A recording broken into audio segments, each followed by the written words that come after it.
¿Cuántas veces nos hemos sentido tristes, desolados, sin fuerza, sin esperanza? Tal vez ya no sentimos nada de deseo de seguir adelante.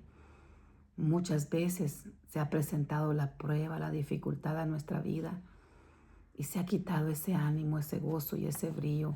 Y al final del día incluso nos sentimos vacíos. Esa era la condición de Ana.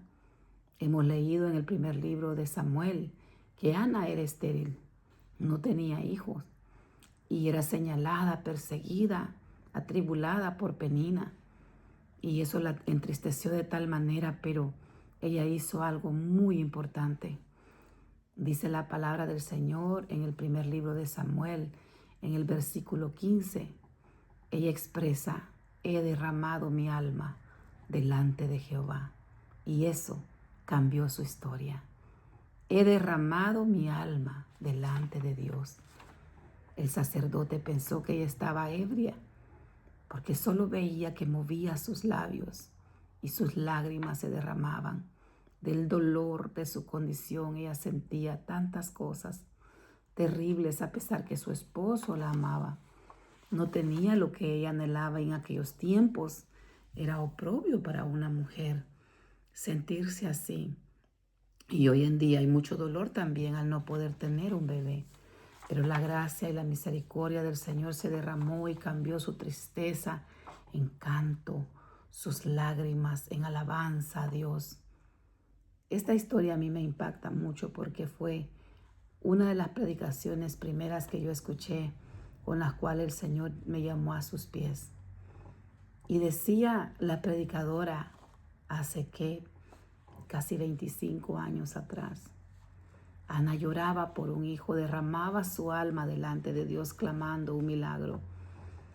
Y decía ella, una misionera de Guatemala: tal vez tú ya tienes hijos, tal vez tú tienes ya un trabajo, tal vez tú te estás esforzando, estás estudiando, tal vez tú estás creciendo en algunas áreas y tienes todo, humanamente hablando. Pero lo más importante no lo tienes aún, que es a Cristo en tu corazón.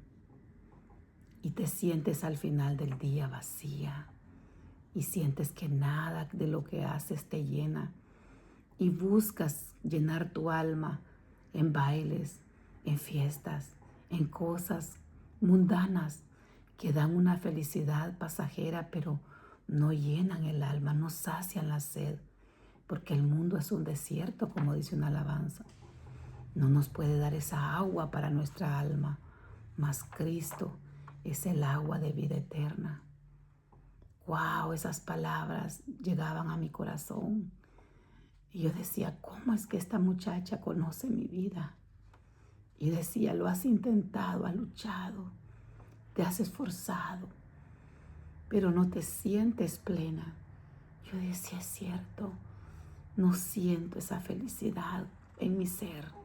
Siento carga y hasta amargura había en mi corazón. Y decía, pero te falta Cristo, ven a Cristo y recibirás esa salvación de tu alma. Arrepiéntete de tus pecados y Él cambiará ese cansancio en paz. Porque así como estamos leyendo en el libro de Romanos, que hemos sido justificados por la fe, tenemos paz para con Dios. Y los beneficios tan hermosos que recibimos al ser justificados por el Señor. Recibimos paz para con Dios. Esa paz que no se puede comprar. Esa paz que el mundo no la da. Ese gozo profundo. Esa esperanza en su palabra y en sus promesas. Qué maravilloso que a pesar que nos encontramos muchas veces en prueba, la prueba es de bendición para nuestras almas, genera paciencia y cambia nuestro carácter. Y al ver su mano de poder y de misericordia, nosotros estamos más agradecidos, más enamorados del Señor y cambia nuestro carácter. Así que te invito a que si estás en agonía, en prueba, en dificultad, en enfermedad, en cualquier situación dura que estés pasando, ríndete a Cristo. Él es la respuesta. Su palabra dice: venid a mí los cargados y cansados, que yo os haré descansar. Bienvenidos a un tiempo de lectura bíblica. Nuevamente estamos alegres porque Dios nos ha permitido en su gran misericordia ir avanzando, enamorándonos más de Él, conociendo más de su palabra, y oramos así, dándole gracias y gloria a Dios. Padre, no tenemos cómo pagarte, Señor. Tanto amor y tanta gracia, Padre. Gracias por acordarte de nosotros, Señor, y dejarnos tu palabra escrita, en la cual podemos conocerte, Señor, en la cual podemos recibir ese consejo de vida, Señor. Oh, precioso Padre, la cual nos sustenta, nos guía, nos alimenta, nos transforma, Señor, nos corriges. Nos da, Señor, esas promesas maravillosas y las tomamos y las hacemos nuestras, Señor. Tu palabra lo dice y lo creemos. Cree tú y serás salvo tú y toda tu casa. Porque tu luz entra, Señor, y cuando tú entras todo cambia para bien, Señor. Y a pesar de que siempre hay pruebas, dificultades, tormentas duras a nuestra vida, tú estás en nuestra barca. Tú estás en nuestras vidas. Tú transformas, Señor, las lágrimas en alegría, Señor. El proceso, Señor amado, en agradecimiento, Padre, porque vemos tu mano de poder. Te damos toda gloria y toda honra, Padre. No tenemos cómo pagarte. Queremos agradecerte, honrarte, glorificarte y servirte, Señor. Nuestra vida es tuya, Padre. En el nombre de Jesús te damos gracias por tu presencia, por tu Espíritu Santo con nosotros, y te suplicamos que tu Espíritu Santo nos siga enseñando, Señor. En el nombre de Jesús te lo pedimos, Padre. Amén. Bien, amados hermanos, hemos empezado el primer libro de Samuel y nos estamos gozando. Hemos leído como en este primer capítulo nos narra el nacimiento milagroso de Samuel, pues sabemos por la palabra que su madre Ana era estéril y eso había traído una gran angustia a ella. Pero Ana era una mujer de fe, a pesar de que se sentía triste, desconsolada, desesperada realmente, porque Penina le hacía la vida imposible. Ella sufría mucha humillación por parte de ella, de Penina, la otra esposa de Elcana. A pesar de su dolor, Ana decide lo que tenemos que decidir tú y yo: acudir a Dios y rendir nuestro ser a Dios, derramar nuestra alma en oración sincera. Y eso hizo ella en Silo. Pero cuando ella hace esa oración, esa petición, también hizo una promesa. Ana promete a Dios que si le concede un hijo varón, ella lo va a dedicar a él para siempre su vida. Y ese voto estaba bajo voto nazareno. Eso significa, por lo que hemos aprendido en la palabra también, que no iba a pasar navaja por su cabello. Él no iba a tocar nada muerto. Él iba a estar dedicado, consagrado completamente al Señor. No iba a tomar nada de la vid, ni sidra, ni vino, ni vinagre, nada, para mantenerse también puro y consagrado. Así que él iba a ser llevado a ese lugar donde se hacían sacrificios. Cuando el sacerdote Elí ve que esta mujer estaba derramando su ser delante del Señor, como lloraba y se comportaba de una manera tal vez desesperada. Imagínense ese cuadro, hermano, ella orando, tal vez postrada, hincada, hecho un mar de llanto. Solo movía su boca porque hablaba en secreto con el Señor. Entonces Elí confunde esa oración intensa de Ana con embriaguez. Imagínense cómo estaba el estado de este sacerdote, que no pudo discernir que ella tenía un dolor en su alma. Pero al enterarse de que lo que había era una gran aflicción, lo que hace es bendecirla. Y entonces Dios da respuesta a Ana, responde la oración de ella y da a luz a Samuel. Y el nombre de Samuel significa pedido a Dios o Dios escuchó. Entonces, definitivamente Ana cumple su voto. Ella dijo: voy a consagrar a este niño si es varón. Y dedica a Samuel cuando le quita el pecho. Entonces ella lleva a Samuel al tabernáculo en Silo para que sirva bajo la tutela de Elí, demostrando así su obediencia al cumplimiento de su voto, su fidelidad y adoración al Señor. Entonces en este capítulo hemos aprendido que la importancia que hay tan grande en tener una oración delante del Señor con todo nuestro ser, con toda nuestra fuerza, con toda la sinceridad de nuestro corazón y poner nuestra confianza en Dios, porque Él puede transformar donde no había vida, traer vida, donde había llanto, traer cántico. Y este día vamos a leer, para la gloria del Señor, el capítulo número 2, el cántico de Ana. Y la palabra del Señor la leemos en el nombre del Padre, del Hijo y del Espíritu Santo, en el primer libro de Samuel, capítulo 2. Y Ana oró y dijo: mi corazón se regocija en Jehová, mi poder se exalta en Jehová. Mi boca se ensanchó sobre mis enemigos por cuanto me alegré en tu salvación.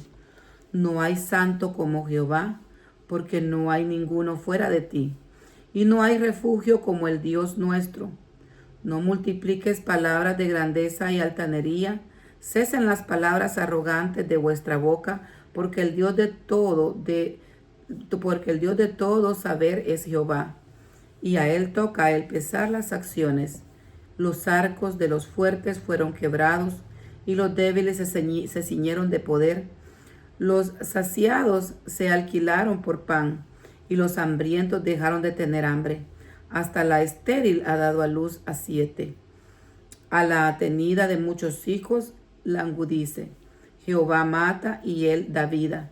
Él hace descender al Seol y él hace subir. Jehová empobrece y él enriquece. Abate y enaltece.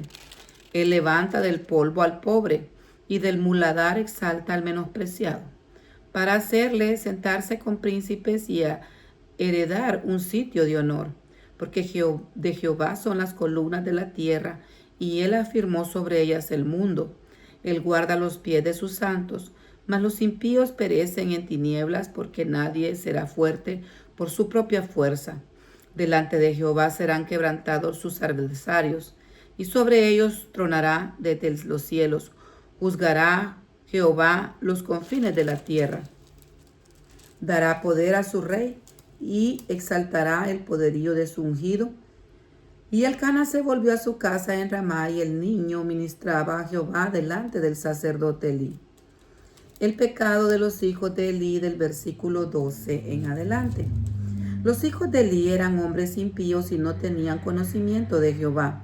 Y era costumbre de los sacerdotes con el pueblo que cuando alguno ofrecía sacrificio, venía el criado del sacerdote mientras se cocía la carne, trayendo en su mano un garfio de 3 dientes, y lo metía en el perol, en la olla, y en el caldero y en la marmita. Y todo lo que sacaba el garfio, el sacerdote lo tomaba para sí. De esta manera hacían con todo israelita que venían a Silo. Asimismo, antes de quemar la grosura, venía el criado del sacerdote y decía que sacrificaba, da carne para que asar para el sacerdote, porque no tomará de ti carne cocida sino cruda. Y si el hombre le respondía: quemen la grosura primero y después toma tanto como quieras, él respondía: no, sino dámela ahora mismo, de otra manera yo la tomaré por la fuerza. Era pues muy grande delante de Jehová el pecado de los jóvenes, porque los hombres menospreciaban las ofrendas de Jehová. Y el joven Samuel ministraba en la presencia de Jehová, vestido de un efod de lino. Y le hacía a su madre una túnica pequeña y se la traía cada año, cuando subía con su marido para ofrecer el sacrificio acostumbrado. Elí bendijo a Elcana y a su mujer, diciendo: Jehová te dé hijo de esta mujer en lugar del que pidió a Jehová. Y se volvieron a su casa. Y visitó Jehová a Ana, y ella concibió y dio a luz 3 hijos y 2 hijas. Y el joven Samuel crecía delante de Jehová. Pero Elí era muy viejo y oía de todo lo que sus hijos hacían con todo Israel, y cómo dormían con las mujeres que velaban a la puerta del tabernáculo de reunión. Y les dijo: ¿por qué hacéis cosas semejantes? Porque yo oigo de todo este pueblo vuestros malos procederes. No, hijos míos, porque no es buena la fama la que yo oigo, pues he hacéis pecar al pueblo de Jehová. Si pecare el hombre contra el hombre, los jueces lo juzgarán. Mas si alguno pecare contra Jehová, ¿quién rogare por él? Pero ellos no oyeron la voz de su padre, porque Jehová había resuelto hacerlos morir. Y el joven Samuel iba creciendo y era acepto delante de Dios y delante de los hombres. Y vino un varón de Dios a Elí y le dijo: Así ha dicho Jehová: ¿no me manifestaré yo claramente a casa de tu padre cuando estaban en Egipto en casa de Faraón? ¿No me manifesté yo claramente a la casa de tu padre cuando estaban en Egipto en casa de Faraón? Y yo le escogí por mi sacerdote entre todas las tribus de Israel para que ofreciese sobre mi altar y quemar incienso y llevase el ephod delante de mí. Y di la casa de tu padre todas las ofrendas de los hijos de Israel. ¿Por qué habéis hollado mis sacrificios y mis ofrendas que yo mandé ofrecer en el tabernáculo? Y has honrado a tus hijos más que a mí, engordándoos de lo principal de todas las ofrendas de mi pueblo Israel.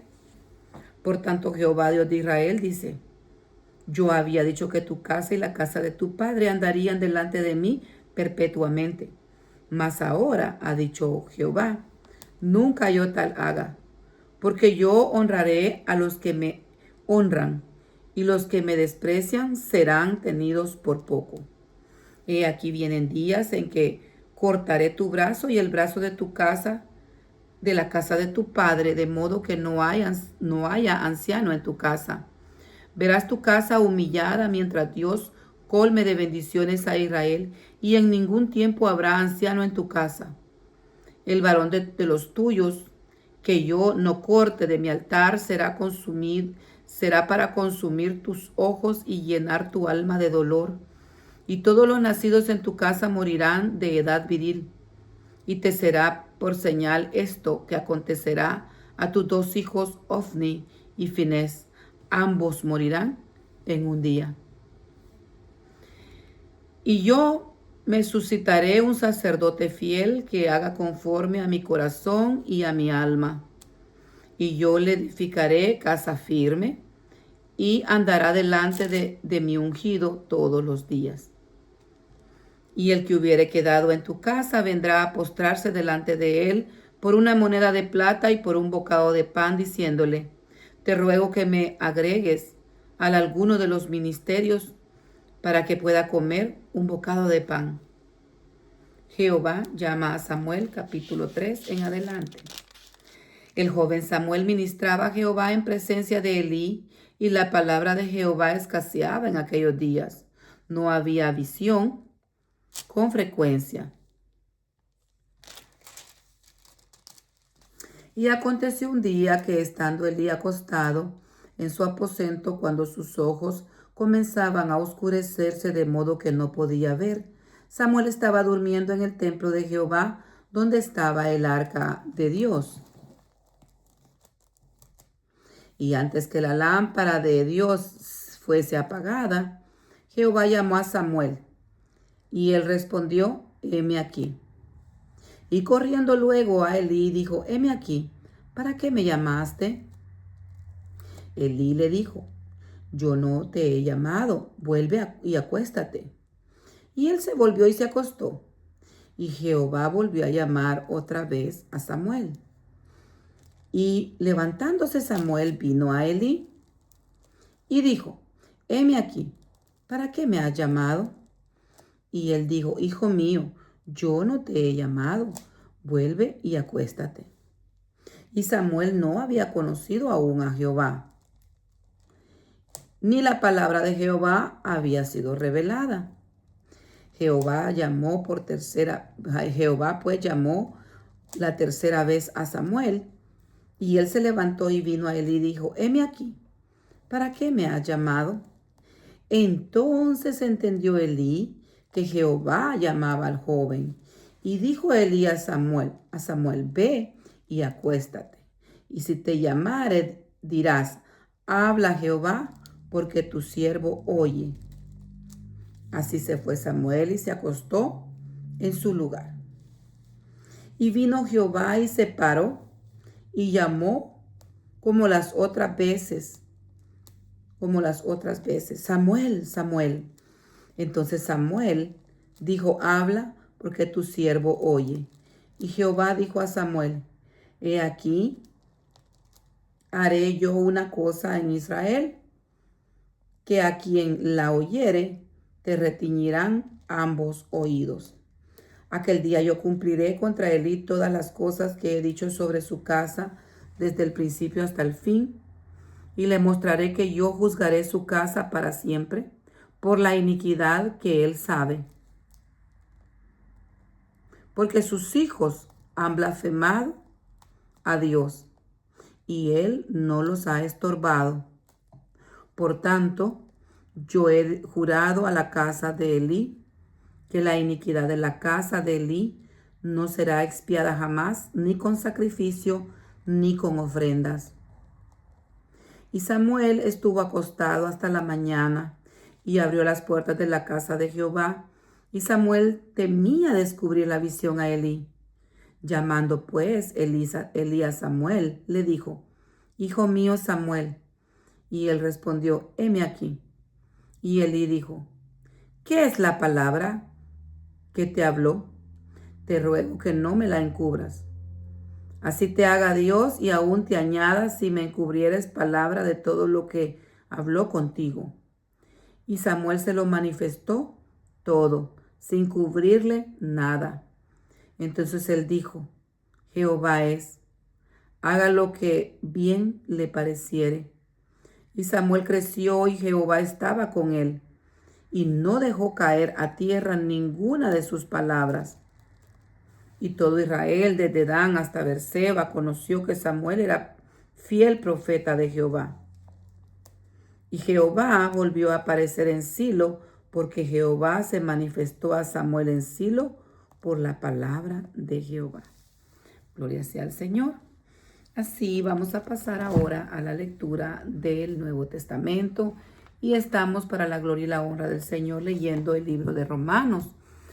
El libro de Romanos, un libro muy importante de leer, doctrina que nosotros tenemos que conocer. El libro de Romanos destaca entonces los beneficios, en este capítulo número 5, los beneficios que hemos recibido nosotros, que hemos sido justificados por la fe.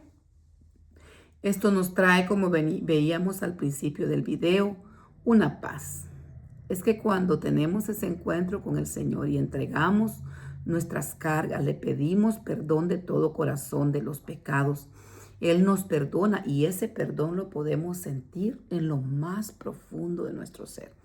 Nosotros nos levantamos de ese lugar de oración, donde le entregamos nuestro corazón y en ese momento, en ese encuentro podemos experimentar esa paz profunda, ese gozo.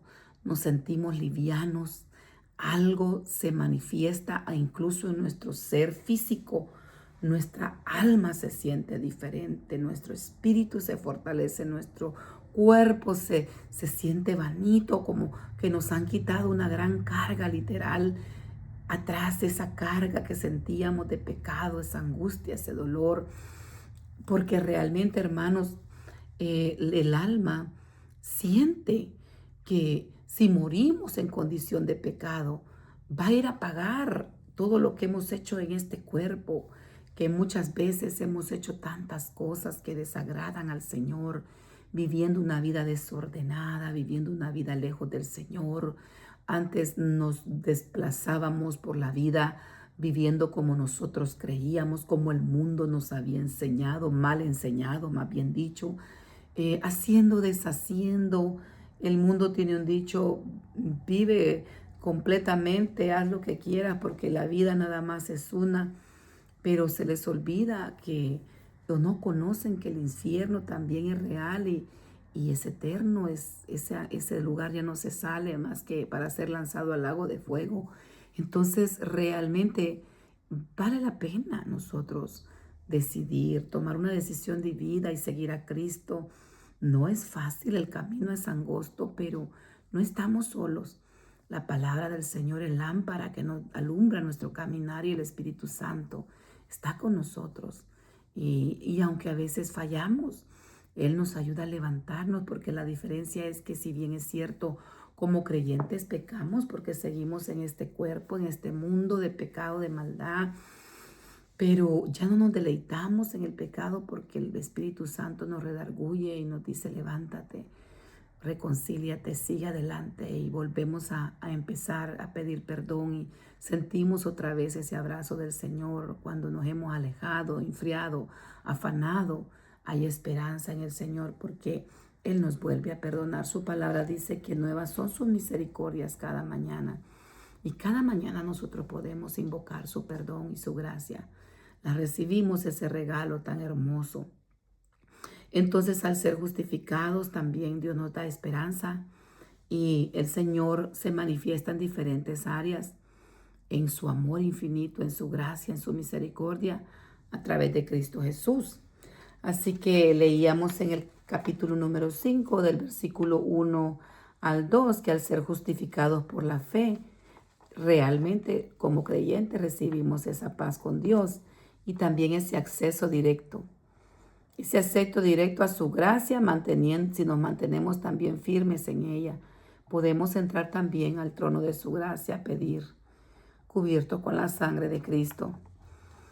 Bendito Dios. Y en la tribulación que pasa a nosotros para la gloria del Señor, leíamos en el capítulo 5, del versículo 3 al 5, que tenemos esperanza en medio de la tribulación, porque nosotros aprendemos a gloriarnos en los sufrimientos, porque sabemos por la palabra que esos sufrimientos producen paciencia, que es un fruto del Espíritu que el Señor busca en nosotros. También el Señor va formando nuestro carácter para ser aprobados en la esperanza. Bendito Dios, y derrama su Espíritu Santo para fortalecernos. Leíamos también cómo el amor de Dios fue demostrado en la cruz del Calvario. Del versículo 6 al 8 veíamos que el amor de Dios se manifestó en Cristo Jesús, porque Cristo murió por nosotros, aun cuando nosotros éramos pecadores, incluso cuando nosotros estábamos lejos de Él. Él ya nos amó. Cuando éramos enemigos de Dios, Él nos demostró cuánto nos ha amado, enviando su Hijo a la cruz. Así que tenemos una salvación segura, siendo justificados por la sangre de Cristo. Los creyentes somos salvados de la ira venidera a este mundo, porque ya en Cristo nosotros ya hemos sido justificados. Somos, bendito Dios, salvos, somos perdonados, somos declarados inocentes, porque ya se dio un acto jurídico, un acto donde Cristo pagó todo. Somos nosotros ahora, por la misericordia y la gracia de Dios, hemos sido justificados, declarados inocentes. Bendito Dios, y reconciliados con el Señor. Entonces vemos acá que también el apóstol Pablo habla de un contraste entre Adán y entre Cristo. El pecado y la muerte entraron al mundo a través de un solo hombre, esto es, Adán. Pero la gracia y el regalo de justificación abundan mucho más en un hombre, pero este hombre es Jesucristo, 100% Dios, 100% humano en su ministerio terrenal. Así que el resultado es vida eterna. De pecadores somos transformados a justificados bajo la gracia. Qué bueno es nuestro Dios. ¿Cómo no servirle? ¿Cómo no adorarle? ¿Cómo no seguirle? ¿Cómo no pregonar y compartir el Evangelio? ¿Cómo no disponernos con la ayuda del Señor a vencer la pena? A veces somos tímidos para hablar ante una cámara, ante las personas en la calle, detrás de un púlpito, pero el Espíritu Santo nos da esa autoridad, ese denuedo, ese poder, esa fuerza, ese anhelo que nos quema en el corazón de anunciar que Él ha resucitado y que Él sigue con sus brazos abiertos, esperando que cada uno de nosotros como pecadores nos arrepintamos, le pidamos perdón y recibamos ese hermoso regalo de salvación para tener una eternidad de gozo y paz en su presencia. Pero por obras no podemos salvarnos. para que nadie se gloríe. La salvación es a través de Jesucristo. Jesucristo es el camino, la verdad y la vida. ¿Queremos entrar al cielo? Tenemos que recibir a Jesús en nuestro corazón y seguirle. Porque no solo se trata de empezar, sino de continuar y ser fieles hasta el final para recibir nuestra corona. Así que damos gracias al Señor y este día vamos a leer el capítulo número 6 y siempre en el libro de Romanos. Y aquí el Señor nos va a hablar que somos muertos al pecado. ¿Qué pues diremos? ¿Perseveraremos en el pecado para que la gracia abunde? En ninguna manera. Porque los que hemos muerto al pecado, ¿cómo viviremos aún en él? ¿O no sabéis que todos los que hemos sido bautizados en Cristo Jesús, hemos sido bautizados en su muerte? Porque somos sepultados juntamente en él para muerte por el bautismo, a fin de que como Cristo resucitó de los muertos por la gloria del Padre, así también nosotros andemos en vida nueva. Porque si fuimos plantados juntamente con él en la semejanza de su muerte, así también lo seremos en la de su resurrección. Sabiendo esto, que nuestro viejo hombre fue crucificado juntamente con él, para que el cuerpo del pecado sea destruido, a fin de que no sirvamos más al pecado. Porque el que ha muerto ha sido justificado del pecado. Y si morimos con Cristo, creemos que también vivimos con él, sabiendo que Cristo, habiendo resucitado de los muertos, ya no muere, la muerte no se enseñoreará más de él, porque él cuando murió al pecado murió una vez por todas, más en cuanto vive, para Dios vive. Así también vosotros consideraos muertos al pecado, pero vivos para Dios en Cristo Jesús, Señor nuestro. No reine pues el pecado en vuestro cuerpo mortal, de modo que obedezcáis en sus concupiscencias, ni tampoco presentéis vuestros miembros al pecado como instrumentos de iniquidad, sino presentaos vosotros mismos a Dios como vivos de entre los muertos, y vuestros miembros a Dios como instrumentos de justicia, porque el pecado no se enseñoreará de vosotros, pues no estás bajo la ley, sino bajo la gracia. Siervos de la justicia. ¿Qué pues? ¿Pecaremos porque no estamos bajo la ley, sino bajo la gracia? En ninguna manera. ¿No sabéis que si os sometéis a alguno como esclavo para obedecerle, sois esclavos de aquel a quien obedecéis, sea del pecado para muerte o sea de la obediencia para justicia? Pero gracias a Dios, que aunque erais esclavos del pecado, habéis obedecido de corazón a aquella forma de doctrina a la cual fuisteis entregados, y libertados del pecado, vinisteis a ser siervos de justicia. Hablo como humano por vuestra humanidad, por vuestra humana debilidad, que así como para iniquidad presentasteis vuestros miembros para servir a la inmundicia y a la iniquidad, así ahora, para santificación, presentad vuestros miembros para servir a la justicia. Porque cuando erais esclavos del pecado, eras libres acerca de la justicia. Pero ¿qué fruto teníais de aquellas cosas de las cuales ahora os avergonzáis? Porque el fin de ellas es muerte. Mas ahora que habéis sido liberados del pecado y hechos siervos de Dios, tenéis por vuestro fruto la santificación y como fin la vida eterna. Porque la paga del pecado es muerte, mas la dádiva de Dios es vida eterna en Cristo Jesús, Señor nuestro. Gloria sea al Señor. Así dejamos la lectura de este día acá. Si el Señor nos permite, continuamos el día de mañana. Que el Señor les bendiga y les guarde donde quiera que anden. Sigamos en comunión, a pesar de que andemos manejando, trabajando en esos momentos de quietud, de silencio, aunque sea en nuestra mente, en todo nuestro ser podemos nosotros estar en comunión con Dios, hablando con Él, suplicándole misericordia, suplicándole que nos guarde, que nos guíe, que siga glorificando su nombre en medio de nosotros. Hay tanta necesidad, así que aprovechemos esos espacios de desplazamiento, tal vez en nuestros vehículos, que nuestros vehículos sean altares de adoración y de conversación con nuestro Dios y Padre, y que la paz de Cristo reine en nuestros corazones, en nuestras familias, en nuestros hogares, en la iglesia y en todo lugar, para la gloria y la honra del Señor. Les saluda a su hermana Elsie de Mendoza. Reciban saludos también de mi esposo, el pastor José Franco Mendoza López.